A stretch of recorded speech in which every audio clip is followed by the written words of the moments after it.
Aux îles de la Madeleine, la saison de chasse commerciale au phoque gris sur l'île Brion est plus fructueuse que l'an dernier. La boucherie Côte à Côte mentionne avoir acheté 1500 loups marins en vue de commercialiser la viande. L'an passé, la boucherie en avait acheté 800 à la fin de la saison de chasse. 2 équipages ont effectué des sorties de chasse sur l'île Brion où des milliers de phoques gris vont donner naissance à leurs petits.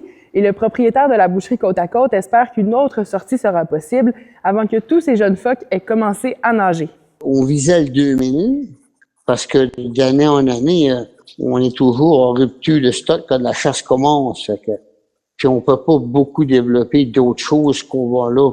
Fait qu'idéalement, c'est d'en avoir 2000, on aurait plus de latitude pour dans le développement et dans beaucoup de choses. La chasse au phoque gris est ouverte jusqu'au 30 juin et le sera de nouveau du 15 septembre au 20 décembre dans la zone 20. Des syndicats du Centre de services scolaires des Monts-et-Maries s'unissent pour déposer une plainte à la CNESST. Pour les syndicats, le climat de travail de l'école primaire Saint-Rosaire de Causse-Abscale représente des risques pour la santé des travailleurs. Risques psychosociaux et de violence, personnel épuisé et stressé, ce sont des mots qui sont écrits dans la plainte déposée le 30 janvier dernier que Radio-Canada a obtenue. La lettre signée par les 3 syndicats de travailleurs énumère une trentaine d'allégations qui seraient problématiques selon eux. Est-ce qu'une base navale de la Marine royale canadienne pourrait voir le jour dans une région francophone? Le vice-amiral et plus haut gradé de la Marine, Angus Topshee, a affirmé plus tôt cette semaine au journal Le Devoir que ça faciliterait le recrutement auprès de la relève de la langue française, qui représente seulement 14 % de son personnel actuellement.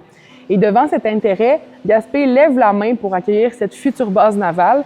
La MRC de la Côte de Gaspé s'est d'ailleurs déjà positionnée ces dernières années avec une stratégie navale, le militaire étant une opportunité que Gaspé veut saisir avec les investissements annoncés par le gouvernement de Mark Carney.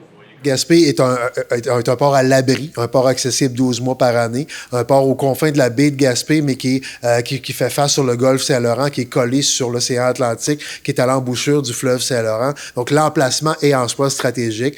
La baie de Gaspé offre un abri naturel en eau profonde, dont les infrastructures méritent d'être davantage développées, mais on a quand même une belle base d'infrastructures déjà sur place. Mais il va peut-être y avoir un peu de compétition parce que le maire de Rimouski, Guy Caron, a aussi dit qu'il trouvait l'idée d'accueillir une base navale intéressante, même si les détails pour y arriver sont encore inconnus. C'est tout pour aujourd'hui. Bonne journée tout le monde!